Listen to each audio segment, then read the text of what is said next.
Suppose you have moved to a new town for a new job and the company has given you 2 months to settle down before you can go to work. It's been 1 week since you moved and you have started to observe that a cat comes near your house every day. So a few days ago, you've started putting out canned food for him when he comes. A thought occurs in your mind.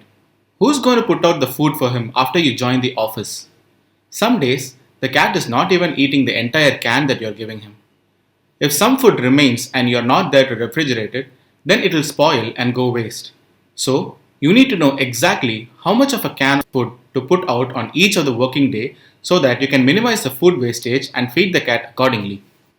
One thing you can do is follow the cat around and see what else the cat is eating on each day and figure out the reason he is eating less of your food.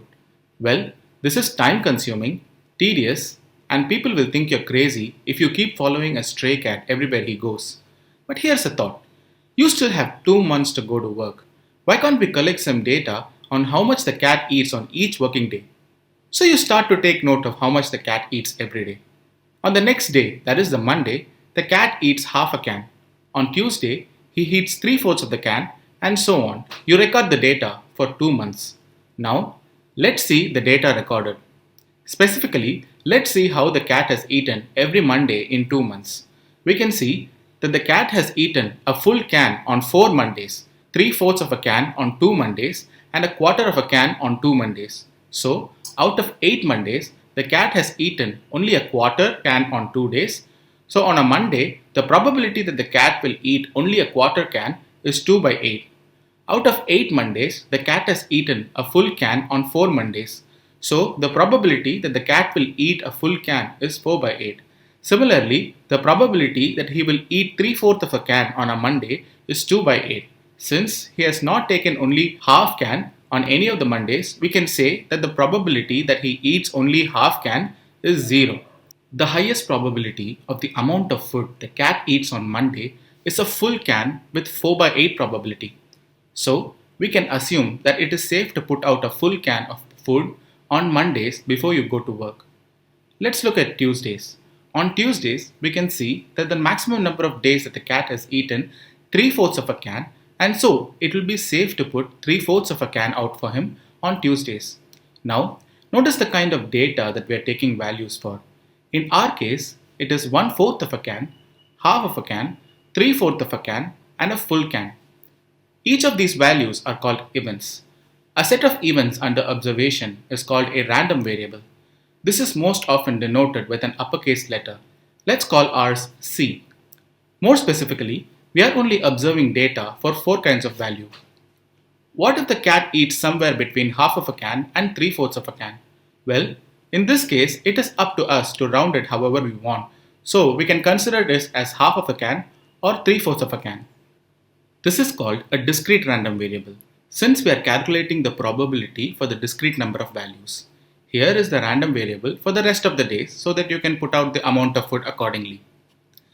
The set C is a random variable and contains all the events. The function that maps the discrete random variable to its probability is called the probability mass function.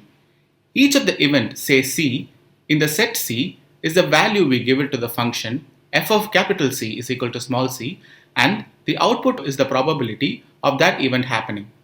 For example, if we look at the data for Wednesday, C is equal to half, f of C is equal to half is 3 by 8.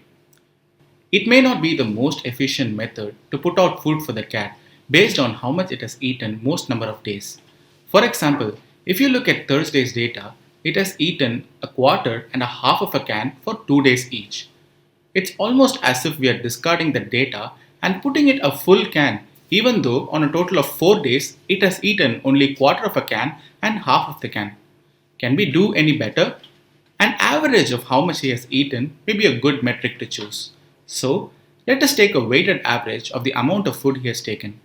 2/8 of the time he has eaten a quarter of a can, 2/8 of the time he has eaten a half of a can, and 1/8 of the time he has eaten 3/4 of a can, and 3/8 of the time he has eaten a full can. So, the average amount of food he will eat on Thursday is 21 over 32, which is approximately 0.65625. Phew, we would have almost put a full can for the cat when it would have most likely wasted more than a quarter of it.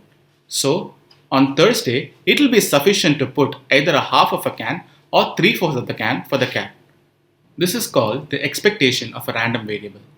The expectation is calculated with the following formula. It is a sum of the product of the value and its probability. Here is the expectation calculated for all working days. Now, it's almost difficult to predict the behavior of most of the events in nature, like the behavior of our cat that looks random. But analyzing the data and calculating probabilities can help us make decisions, even if we do not entirely understand why a supposedly random system is acting the way it is.